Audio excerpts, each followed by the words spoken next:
We are reading in the book Turn Back, the mystery and thriller, and we are on chapter 14, the chapter title, The Procedure. Jonathan is wheeled into his private room. It looks more like a hotel suite. Chelsea is there with him. She peers approvingly into her compact, smacks her lips, having put on more lipstick. She goes over and sits by his side. He has wires and tubes coming out from every portal in his body. Watching his wife primp, Donovan muses that her beauty has been purchased by him. She's mostly plastic. The doctors get him settled in. A man dressed in a fine suit stands outside the corridor. Donovan motions for him to step inside. The nurse is just finishing up. The man steps to the side. Chelsea notices his briefcase. Donovan gets right to the point. Did you talk to the judge? Did you take my medical records? Yes, sir, I did. The lawyer, Levinson, just stands there. Donovan can't believe that he even has to ask him. He feels miserable and is more than impatient. Well, what did he say? Sir, the judge is reviewing the papers I gave him. Said he'd get back to me in a few days. And I insisted. What? I don't even have 1 day to waste. That's what I told him, sir. I told him it's urgent. Thus the medical records. And the doctor beefed them up for us, did he? Yes, I made sure he did that too beforehand. Good. That should do it, Donovan says between coughs. Yes, sir, all taken care of. Just a matter of any time now. Good. Get back to me as soon as you know anything. I will, sir. Hope you feel better.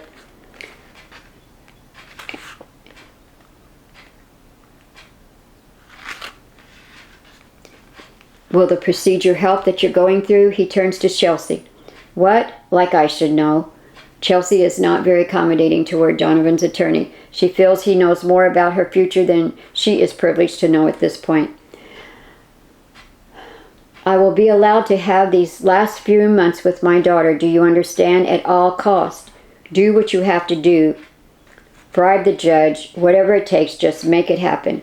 Jonathan begins to cough and wheeze. His lungs are quickly failing him. Dear, don't upset yourself so. There's plenty of time left for you to be with your daughter. Chelsea feebly tries to comfort her ailing husband, not understanding what she's actually saying. Just making small talk, really. Oh, so you consider 3 or 4 months plenty of time for me and my daughter, do you? What, do you have a cruise already planned right after my funeral? Donovan, you hurt me so when you talk like that. I'm going to miss you terribly when you're gone. Why, if I didn't have little Rebecca to remind me of you, I don't know what I would do. I don't think I'd want to live myself. Chelsea puts her hanky up to her eyes and dabs them, though there's no tears coming out. Sure, Chelsea. Would like to believe you'd mourn for me. Just keep up your little charade. At least it looks to be kind of convincing. Thank you, dear. That means a lot to me to hear you say that. Donovan looks at his attorney and gives him the look. Both trade glances of disgust at her flippant attitude as well as her stupidity. The attorney wishes he had left the room at least 1 minute sooner. Chapter 15, The Tools. The warehouse has been empty for years. It's now his personal bomb factory. Simon prepares a suitcase bomb to detonate 5 seconds after it's rigged to go off. He constructs another that will detonate by remote control. A large black cat sits nearby. He smiles as he talks to it. Perfect. You'll appreciate this, Gladys. 2 birds with 1 stone. No, even better. 4. Better than any kill job you could ever do, unless you manage to destroy a bird's nest. Simon smiles broadly and pleased with himself. He says, get this Victor guy out of the way, makes the Reynolds think they've been beating the odds. Donovan Guilford will see Michael botch the job. He'll be so angry with Michael that he'll find a way to eliminate him. And then it's down to me. Always wanted to work for that guy and really get my name out there. His cat comes over and rubs against his leg. Simon reaches down and scratches where he knows the cat likes to be scratched. Gladys is purring and starts to put one paw into the suitcase, curious at what's being done on the floor in front of her. Simon smacks the cat away. The furry ball of fluff slides across the cement floor, screeching with fright. Don't mess with this. Like with Michael, you have to know whom to mess with, whom to let alone, and how to get rid of the others. Ha! Without it coming back around to bite you in the ass. The cat doesn't dare come close to those suitcases anymore. It wanders off in search of mice. Simon finishes the final touches. Going to sweep the table here, win the entire pot that's up for grabs. Save the day for the gambling tycoon, Donovan Guilford. Michael didn't think I could put two and two together. Well, he's slipping. He's getting too old for this business. With him out of the way, it's all me, baby. The next tycoon to rise in the city will have me as their go-to guy. He looks around for his cat. Yeah, I'll be the one to grant Donovan Guilford's dying wish. All done, Gladys. Here, kitty, kitty, kitty. We're out of here. Simon gets into a sports car and tenderly places his pet in the passenger seat beside him and drives away. Chapter 16. The Conversation. Victor, Kitty, and Henry are making their way across country. No one notices, but they've passed the Oklahoma state line. For Kitty's sake, Victor intends to discover some personal information about Henry. She's desperate to know. He's desperate to know. He begins to quiz Henry. So, the whole summer. You told me in the motel that you're going on a road trip for the whole summer? Well, just about. My parents are very generous with their money, just not their time.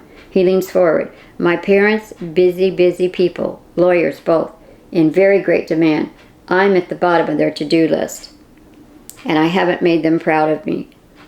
Kitty can hear the sadness in his voice and feels sorry for the guy now. Henry, you look much better today. I meant to tell you that earlier. Not so much like a bum? Why, thanks, I think. How about me? Victor smiles, showing off his pearly whites and hoping for some kudos from his girl. Kitty looks him over. She huffs. You still smell like a creep. Ouch! Again with the slurs. Victoria.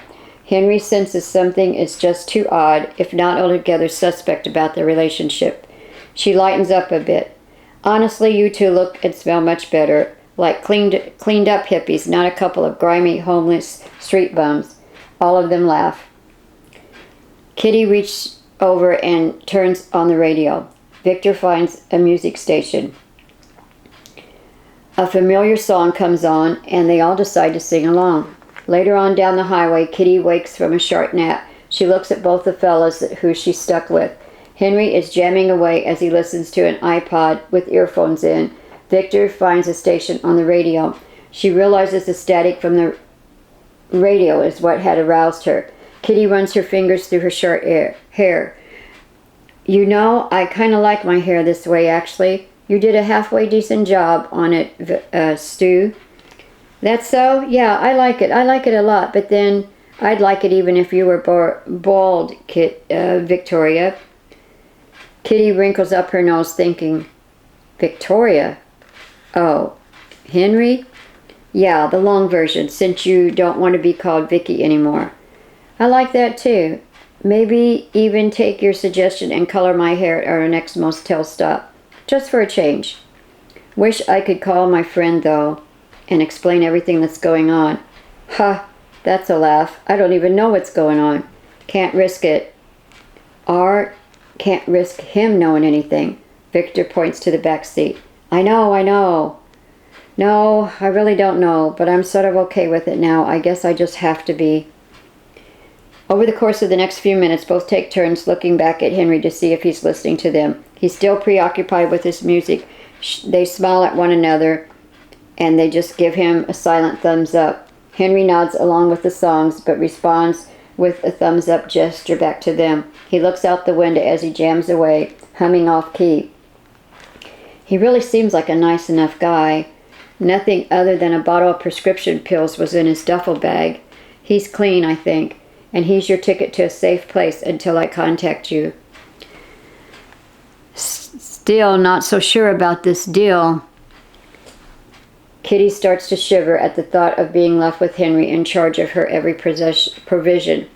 Listen, you know that I've got to let the two of you push on west. At some point I'll need to I'll need to leave you soon. Got to turn back sometime. Do you understand? Are you serious? Okay, you don't understand, I know, but I'm telling you though, I have to get back there to NYC. Again, not understanding your reason for any of this. Not any of this.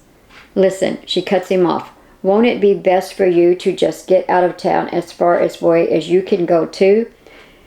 It won't be over. It will never be completely behind me, us, not until I go back and finish this deal. I no longer have a future, not the future I thought I would have, and I so miss New York. I'll follow later on and find the two of you. We'll start over, somewhere else, I promise. You've succeeded in taking away my future. You know that. Trying not to dwell on it is like trying not to breathe. It's like a hit to the gut. Certainly not thinking on a future with you right now, I have to say. That's way too iffy, just so you know. I'm all alone in this world right now. No job, no car, no credit cards. Oh my gosh, you've turned me into a homeless street bum myself. Victor doesn't know what to say. He knows those problems can be solved with money, and he has plenty of that. It was ill-gotten gain, gambling, and even cheating. To consider it's about to be turned into blood money too almost sickens his stomach. There's silence for a few more miles. Both think about what the future might look like. Neither can hardly imagine. Victor can't get on with life until he gets past the deal he's made with Michael. Kitty can't get past feeling like an orphan herself. Only then she realizes the hitchhiker probably feels much the same way as she does. Will we ever see you again? I mean, if I would even want to, that is. Victor smiles. He's a little bit encouraged by her remark. Tell you what, you go to wherever you two end up going to. You wait a few months, then you get online, use your real name on Facebook, and Kitty, I'll find you. She looks at him. He looks over at her. They smile. He reaches for her hand. She actually lets him take hold of her hand. He reassures her, I will find you. So you're going to be okay then, right? No worries about that? Not life and death stuff here? As in remaining alive? Me? Yes, as in remaining alive. Henry takes off his earphones. He doesn't say a word. He only looks out the window. They immediately know they have to stop talking. He looks at them holding hands and smiles. Henry only remarks, well, a night's sleep did the two of you a world of good, didn't it? And that's stopping there, and we will pick up at chapter 17, the double cross, in the next audio reading of the mystery novel Turn Back.